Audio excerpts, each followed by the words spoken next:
Simple lang naman ang buhay. Sadyang ginagawa lang talaga natin na komplikado ang mga bagay-bagay.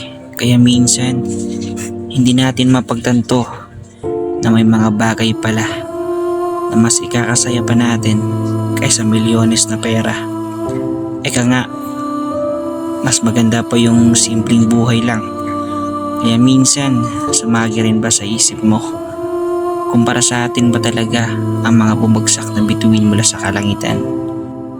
Di kaya paalala lang ito, nalilipas rin pala tayong lahat at babalik sa abo.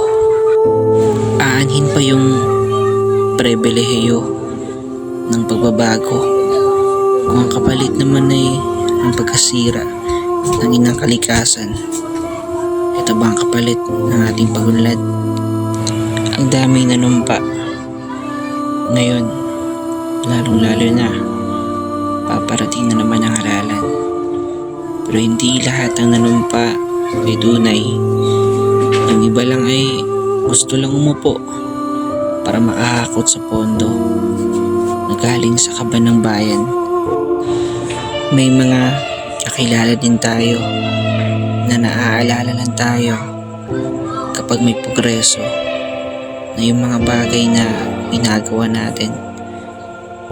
Pero ni kahit anino, wala sila nung panahong paghirap din tayo.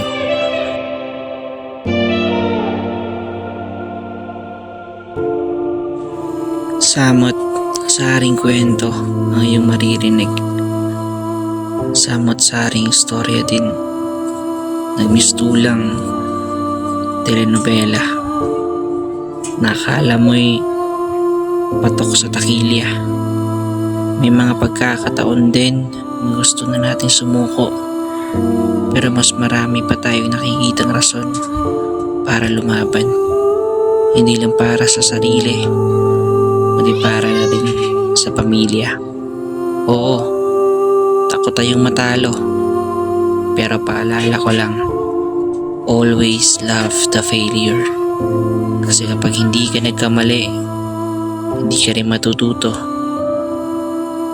At kung matuto ka man, ay huwag mo rin sabihin na alam mo na ang lahat. Edad lang yung tumatanda, pero yung maturity ng isang tao nasa ugali at experience talaga nakabase ang lahat.